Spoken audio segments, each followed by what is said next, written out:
France et en Europe un lieu de transaction pour le voyage et le lieu de transaction principal pour le voyage dans les prochaines années. Deuxième grande tendance de fond, la réalité virtuelle. La réalité virtuelle va s'imposer comme le premier moyen de réfléchir, de préparer et de choisir ses vacances et ses voyages. Dans un secteur complètement différent du nôtre, celui des médias, qui vous est sans doute plus familier qu'à nous, il faut avoir en tête que l'année dernière, le New York Times a distribué à ses abonnés américains 1 million de Google Cardboard pour leur permettre de visionner en 3 dimensions les reportages vidéo de leurs journalistes. Et le New York Times a lancé une application de réalité virtuelle l'année dernière sur le marché américain qui est leur lancement de produit le plus réussi de leur histoire. La réalité virtuelle, dans notre domaine, qui est un domaine où il y a des choses à voir, il y a des choses à imaginer, il y a une part de rêve considérable, va s'imposer, et va s'imposer très vite, comme un pilier essentiel. Troisième tendance dans les comportements d'achat, le lieu physique. Que va-t-il devenir? Selon nous, dans le domaine du haut de gamme en tout cas, le lieu physique va perdurer, il va demeurer.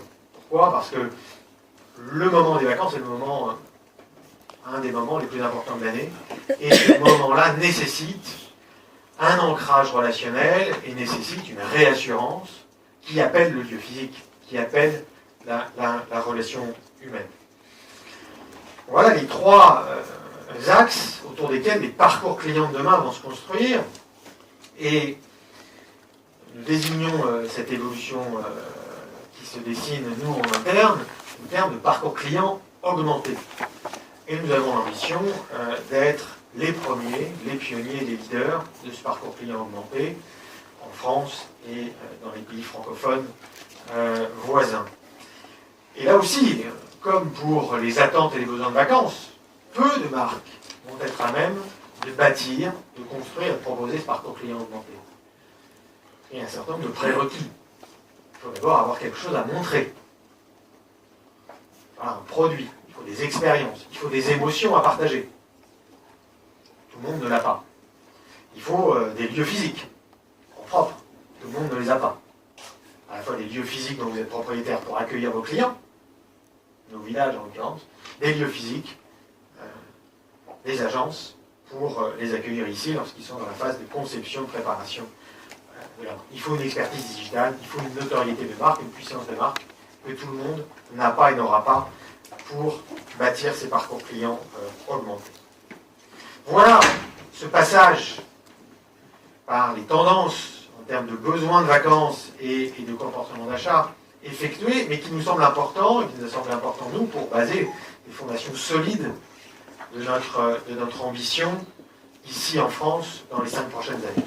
Cette ambition, là aussi, en interne, nous l'avons baptisée Destination 2021, et elle s'articule autour d'un programme en 4 points d'innovation et de développement. Le premier de ces points, il va être de valoriser la supériorité du rapport qualité-prix du Club Med dans le domaine du haut de gamme. Je vais y revenir. Deuxième point, de bâtir ce parcours client augmenté. Troisième point, de donner une nouvelle vision du service dans le domaine du voyage, une vision qui construise une relation de considération entre le Club Med et ses clients. Et évidemment, le dernier point sera de proposer de nouvelles expériences de voyage et de vacances, toujours plus exceptionnelles à nos clients. Ce programme, une fois de plus, doit nous permettre de viser près d'1 milliard de volume d'affaires, 1 milliard d'euros de volume d'affaires d'ici 5 ans.